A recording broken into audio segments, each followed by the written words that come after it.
آندھرا پردیش میں زیر تعمیر فلائی اوور ٹوٹ گیا۔ وشاکھاپٹنم کے وڈلوپوڑی علاقے میں بڑا حادثہ، 7 افراد شدید زخمی، اسپتال منتقل۔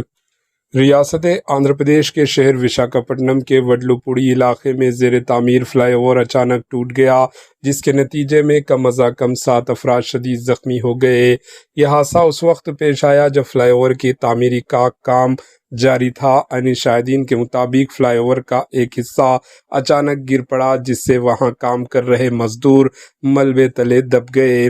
اطلاع ملتے ہی ریسکیو ٹیم اور پولیس موقع پر پہنچ گئی اور فوری طور پر امدادی کارروائیاں شروع کر دی۔